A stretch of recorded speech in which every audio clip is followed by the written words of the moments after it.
இன்னைக்கு ஷோல நம்ம பார்க்க போறது 29 அப்படின்ற தமிழ் மூவியோட ரிவ்யூ. இந்த படம் இந்த வீக்கெண்ட் தியேட்டர்ஸ்ல அவைலபிளா இருக்கு. விது, பிரீத்தி அஸ்ரானி மற்றும் பலர் நடிச்சிருக்காங்க. இந்த படத்தை ரதினா குமார் டைரக்ட் பண்ணியிருக்காரு அண்ட் கார்த்திக் சுப்பராஜ், லோகேஷ் கனகராஜ் இவங்களோட பேனர்ல இருந்து இந்த படம் ரிலீஸ் ஆயிருக்கு. ஒரு நல்ல எதிர்பார்ப்போட ரிலீஸ் ஆயிருக்கக்கூடிய ஒரு ரொமான்ஸ் மூவி அப்படின்னே சொல்லலாம்.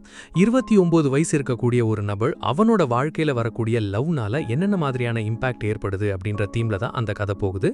ஆக்சுவலா நம்ம ஹீரோக்கு 29 வயசு, வாழ்க்கையில ஒரு லட்சியம் அப்படின்றது இல்லவே இல்லை, ஏனோ தானோ அப்படின்ற மாதிரியான ஒரு லைஃபை வாழ்ந்துகிட்டு இருக்காரு. அந்த மாதிரியான சூழ்நிலையில தான் ஹீரோயின் அவங்க வாழ்க்கைக்குள்ள என்ட்ரி ஆறாங்க. ஹீரோயினுக்கு வெறும் 21 வயசு தான்.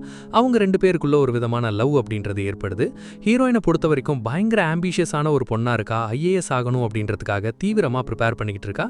ஸோ இவங்களுக்குள்ள ஏற்படக்கூடிய அந்த காதல் எப்படி போகுது, அந்த காதல்ல என்ன மாதிரியான பிரச்சனைகள் வருது, அது நம்ம ஹீரோவை என்னவா மாத்துது, டுவர்ட்ஸ் எண்ட் என்ன ஆகுது அப்படின்றது தான் இந்த படத்தோட கதை. வழக்கமான ரொமான்ஸ் மூவி மாதிரி இல்லாமல் ஒரு மீனிங்ஃபுல்லான ரொமான்ஸ் மூவி கொடுக்கணும் அப்படின்ற மாதிரி இவங்க யோசிச்சிருக்காங்க. அதுக்கேற்ற மாதிரி ஒரு சில இன்ட்ரெஸ்டிங்கான டிஸ்கஷன்ஸ் அப்படின்றதுமே இதில் இருந்துச்சு.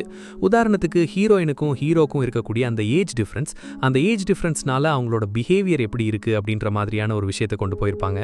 அதே மாதிரி லைஃபுக்கான பர்பஸ் அப்படின்றது எவ்வளோ முக்கியம், அந்த பர்பஸோட இருக்கக்கூடிய ஹீரோயின் எப்படி இருக்காங்க, ஹீரோ அது இல்லாதனால அவரோட வாழ்க்கையில் என்னென்ன மாதிரியான செட்பேக்ஸை ஃபேஸ் பண்ணுறாருன்ற மாதிரியான சில விஷயங்களையும் சொல்லியிருப்பாங்க.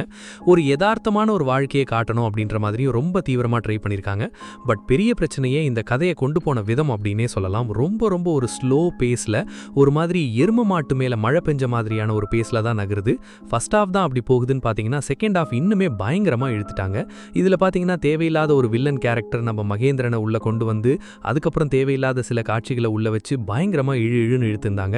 ஆல்சோ ஹீரோயின் இவங்களுக்குள்ள ஏற்படக்கூடிய பிரச்சனைகள் அப்படின்றதுமே இன்னும் கொஞ்சம் நேச்சுரலாக அமைச்சிருந்திருக்கலாம்.